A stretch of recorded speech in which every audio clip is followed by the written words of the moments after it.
Okay, the first thing I want to do before I talk about this more is go in and show you a little bit of the line where one color meets another color.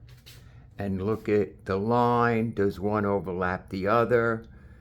Okay, and then the other thing was the color itself. I have two blues. This is an ultramarine with white in it, and this is a chromium blue. And over here I used a white and I added some unbleached titanium white to it, so it's sort of like an off-white.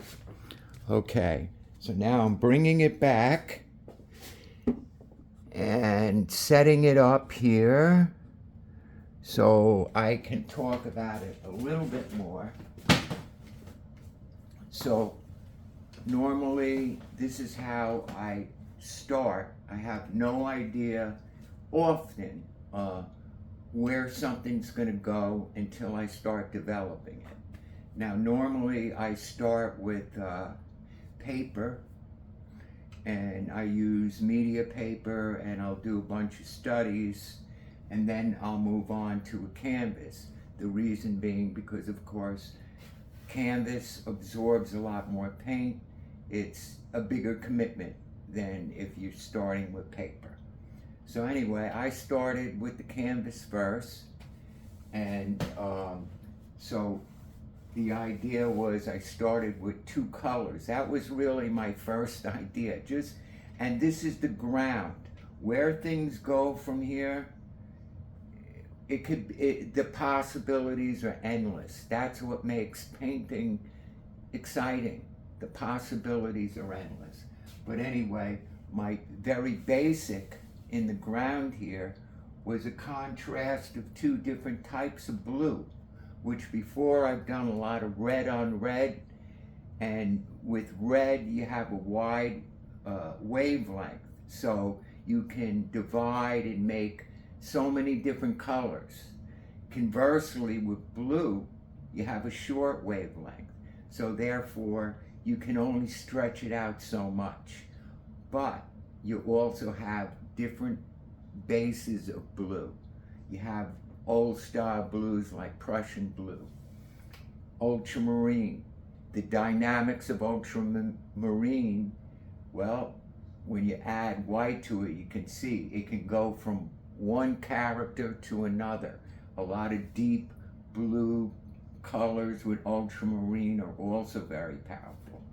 And so the other thing with this is when I noticed and I put the two colors together, the two blues, it really made the ultramarine stand out as a sort of purplish hue underneath it when it's contrast with this blue.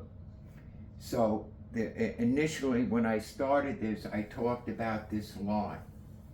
And that's something over the years, all those details matter. It's like a movie. Everything in the set was thought about carefully. And in here, when I'm going for this, I don't know how this is going to work out. But look over here, one overlaps the other.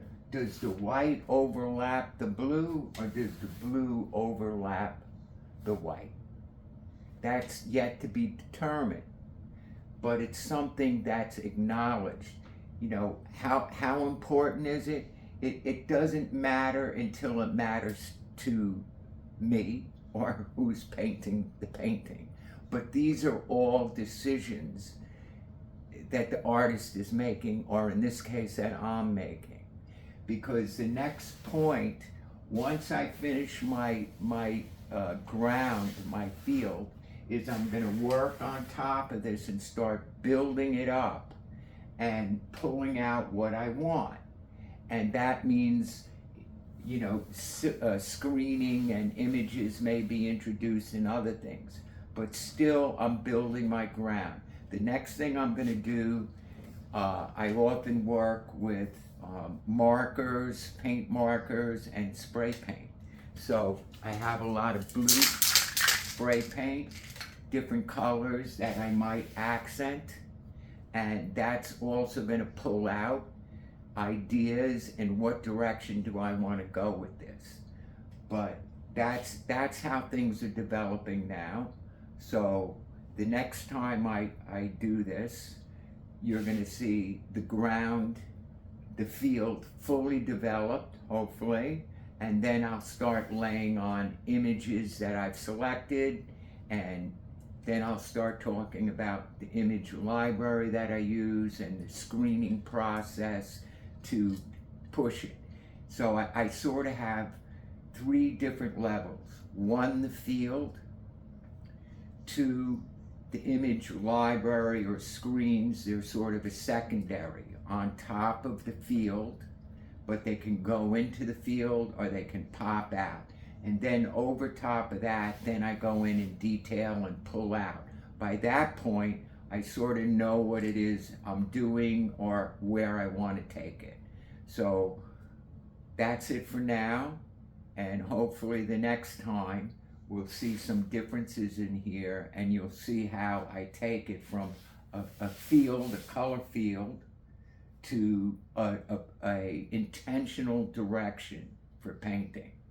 Thank you.